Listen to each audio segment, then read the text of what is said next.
Yo, what up? Ogechi here, aka Oaghaji, and I'm back with another video. It's time for another review.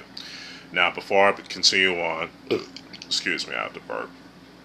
If y'all hear any talking and background noises and all that, that's my family. Just want to let y'all know, like I usually do. So, anyway, today's review is going to be on the 1980 Hong Kong Kung Fu film classic from the mighty Shaw Brothers Studios, Return to the 36th Chamber, the sequel to the 36th Chamber of Shaolin, with fight choreography and directed by Lau Ga.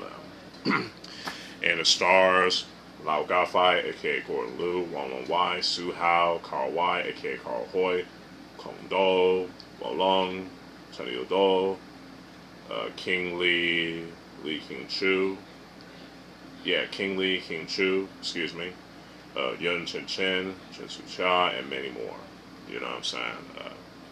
Just want to make sure I got that right. And it's written by Kwon, you know what I'm saying? And the fight choreography is done by Lau Ga, King Lee, King-Chu, and Su-Hao, art director Johnson Hsiao, edited by Chen Sin-Long and Li Yin-Hai, and musical director Wang Ju-Ren.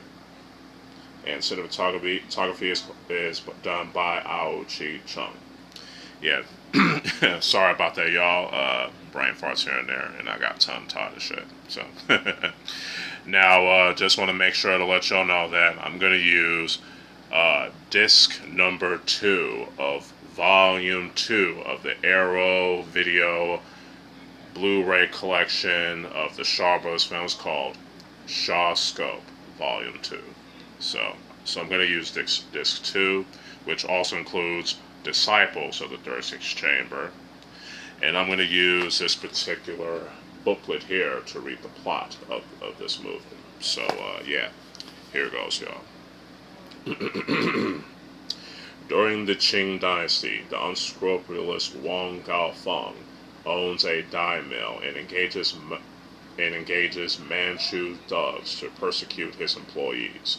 The workers engage a friend skilled in impersonation, Chao Young-gi, played by Gordon Liu, to avenge them with the threats of Shaolin Kung Fu. But his bluff is called, and Zhao Ying-gi decides to set off, for Shaolin Temple to learn their skills in earnest. Entering Shaolin is difficult. Zhao somehow manages to sneak in, but soon faces eviction. However, the abbot, Sun Duck, of the 36th Chamber, is moved by Zhao's earnest attitude and permits him to remain at the temple as a scoffer.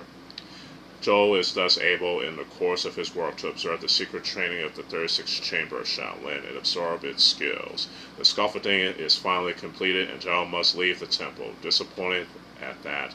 After all this time, he still has not officially mastered the skills of Shaolin. But when he returns to his home and again takes up the cause of his friends, he produces a most unusual and effective style of Kung Fu and throws the Manchus out of the mill. And that's a pretty good synopsis there, I would definitely say. And I apologize for being tongue-tied and the brain farts, once again. So, yeah, it's been a long day. Anyway, the story is actually pretty good in this, you know what I'm saying? It's not as serious as the previous film, The 36th Chamber of Shaolin. There's a lot more comedy in this film, you know what I'm saying? But it definitely has its dramatic moments, especially when Zhao Young-gi, played by Gordon Liu, is exposed for impersonating the monk Sun Duck, which is the character that he played in the first film, The 36th Chamber of Shaolin. And it's also a character that was played by Ching-Ching in the film The Iron-Fisted Monk back in 1977 for Golden Harvest, and directed and starring Sammo Hung. Anyway, yeah, I definitely like the story in this, and the characters definitely get some pretty good development, especially Zhao Young-gi. He went from being this impersonator to being this very skilled Kung Fu master, and he got some real, genuine growth, especially during the end of the film, I would definitely say. And the villains are all pretty good, especially the main villain played by Wong, you know what I'm saying? He's always awesome in his villain roles. And the acting in the rest of the cast is good, especially by Hsiao and Kara. You know what I'm saying? They did a fantastic job. You know, especially with their, you know, chemistry with Gordon Liu, which I definitely love. You know what I'm saying? They also gave some awesome Korean kickers, Chung Yo-do and Kwon Yeong-Moon. You know, which is awesome. Who are awesome as always. You know what I'm saying? And the awesome Taiwanese martial artist and actor and stuntman, fight choreographer Kong Do. You know, awesome as always. You know, I definitely like his little role in Fearless Dragon, as well as some of his roles in some of the Bruceploitation films, especially starring Hong Chun-do, also known as Bruce Lee, but with an I. You know what I'm saying? Yeah, that's all I have to say about that. So, the story, characters, and acting all get a 4.5 out of 5. Now, scratch that. I'm giving them a 5 out of 5. Screw that. A 5 out of 5. Now, the fight choreography, the cinematography, the editing, and the lighting all sell it in this film, tops. Especially with the former, you know what I'm saying? It's, you know, Leung, Hsiao, and King Lee, King-Chu all did their thing with the fight choreography, especially with the training sequences, you know what I'm saying, with Gordon Liu combining the Kung Fu training with the scaffolding, which is awesome. And then in the final fights, we get to see Gordon Liu, you know, his character, Yeung, combining Kung Fu with scaffolding, which is just pure awesomeness, you know. And I think it's cool because it makes this film stand out from its predecessor, you know what I'm saying, as well as the other film, martial arts films done, you know, that are being made in Shaw Brothers at that time, you know what I'm saying, especially during the wake of the full-on rise of Kung Fu comedy, thanks to like Lau Ga-lin himself with his directorial debut, Spiritual Boxer, as well as Jackie Chan's, you know, big hits, Snake and the Eagle's Shadow, Drunken Master, and The Fearless Hyena.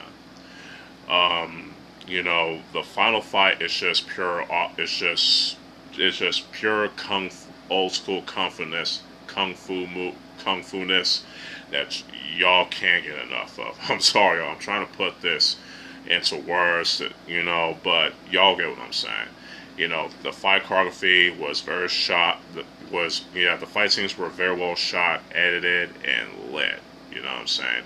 And the film as a whole was shot and edited and lit very well. You know what I'm saying? So no complaints there.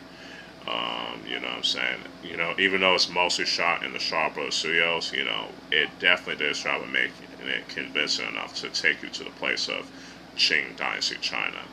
And the music in this is also pretty good. Even though it uses a lot of the library dwarf music, it was used pretty well, in my opinion. So, yeah, no complaints there whatsoever. So, the action, cinematography, editing, lighting, and music all get a 5 out of 5. Overall, Return to the 36th Chamber is an awesome sequel and follow-up to the 36th Chamber's Shaolin, and an awesome Hong Kong Kung Fu film classic from the 80s that I highly recommend y'all checking out. So, this film gets a 5 out of 5.